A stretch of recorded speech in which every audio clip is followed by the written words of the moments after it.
Monsieur le Président. Monsieur Juncker, en vous écoutant très attentivement, j'ai essayé de me mettre dans la peau de toutes celles et ceux de nos concitoyens qui n'en peuvent plus de payer le prix d'une crise financière qu'ils n'ont pas provoquée et dont les responsables continuent à tirer profit, qui n'en peuvent plus de devoir contribuer plus que leur part au financement de nos services publics et de notre protection sociale, alors que les plus riches d'entre nous échappent encore largement à l'impôt, qui n'en peuvent plus de manger, de boire, de respirer des poisons au motif que l'interdiction de ces poisons serait nuisible au business, qui n'en peuvent plus de devoir accepter comme travailleurs, avec ou sans emploi, toujours plus de flexibilité pour assurer toujours plus de sécurité aux détenteurs de capitaux, qui n'en peuvent plus de voir leurs libertés individuelles rognées et leurs données personnelles capturées en masse au nom de la lutte contre le terrorisme ou plus prosaïquement pour qu'on les inonde de publicité, qui n'en peuvent plus enfin de voir l'avenir de leurs enfants, de leurs petits-enfants compromis par la course folle au profit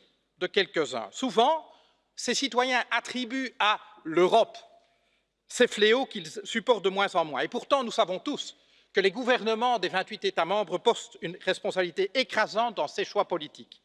Mais trop souvent, la Commission que vous présidez pousse les feux dans le même sens. Bien sûr, on peut se réjouir que les Le Pen et les Wilders ne fassent toujours pas la majorité autour d'eux. Mais nous aurions tort de nous réjouir trop vite, car la colère et le dépit de beaucoup de nos concitoyens n'ont pas disparu pour autant, et je dirais même que les idées nationales chauvinistes, Monsieur Juncker, progressent même dans votre famille politique. Regardez l'Autriche. Lors de votre investiture, vous nous avez dit être le président de la Commission de la dernière chance. Et parfois, à suivre votre action, on pourrait avoir l'impression que c'est la dernière chance d'ancrer l'agenda néolibéral. Mais je vous connais et je veux croire que vous aviez autre chose en tête, à savoir réconcilier les citoyens européens avec l'idée même d'intégration européenne, en mettant ce projet à leur service. Saisir cette dernière chance exige un changement de cap, et c'est vrai que beaucoup de choses que nous avons entendues aujourd'hui sont musique à nos oreilles. Je pense en particulier à vos propositions sur la zone euro, je pense évidemment à cette idée de liste transnationale que les Verts portent depuis plus d'une décennie. Mais je ne suis pas sûr que ce que vous proposez ici est susceptible de susciter le sursaut dont nous avons besoin, et donc permettez-moi de vous suggérer peut-être ce que vous auriez pu dire aujourd'hui. Mes chers concitoyens, vous êtes nombreux à légitimement vous demander si vos démocraties travaillent pour vous.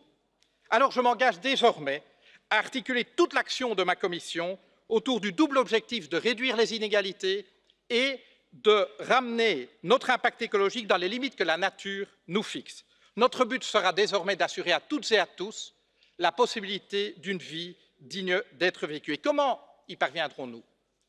Je m'engage à ce que, ici, toute action, toute législation, toute recommandation issue de ma Commission soit passée au crible de son effet sur les inégalités et sur notre empreinte écologique, et que seules soient poursuivies celles qui les réduiront. Quelques exemples pour illustrer mon propos. Ma Commission ne ménagera aucun effort pour mettre un terme à la concurrence fiscale et sociale que se livrent les États membres. Coopération et convergence vers le haut deviendront les maîtres mots de notre action.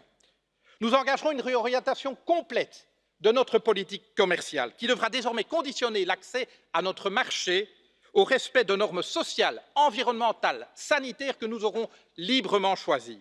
Aussi, nous proposerons de geler l'application provisoire du CETA et de réexaminer les mandats de négociation de tous les autres accords en cours de discussion.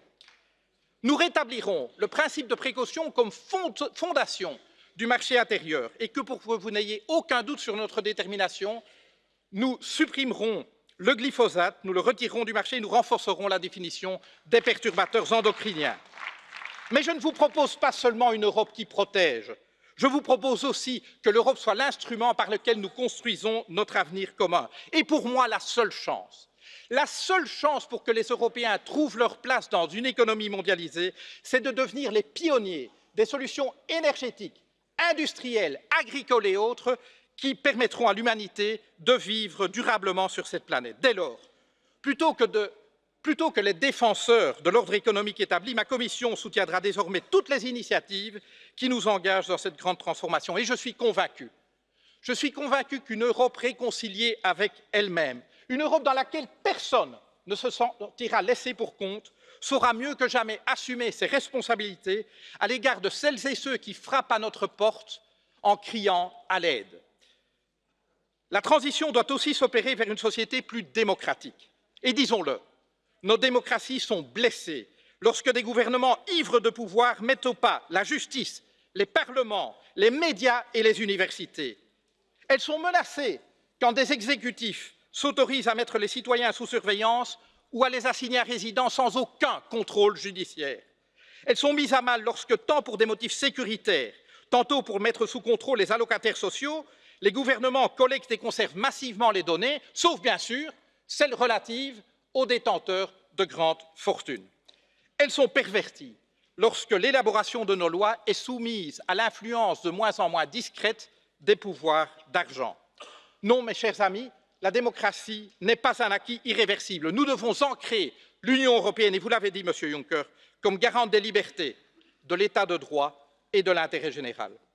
Mes chers concitoyens, collectivement, l'Union européenne est riche d'atouts, et en fait beaucoup plus riche qu'elle ne l'était lorsqu'il y a 60 ans, le projet a été mis sur les rails, beaucoup plus riche. Croyez-moi, nous sommes capables de relever les défis auxquels nous faisons face, mais je vous le dis sans détour, le seul moyen de reprendre le contrôle sur notre avenir, to take back control, le seul moyen, c'est ensemble.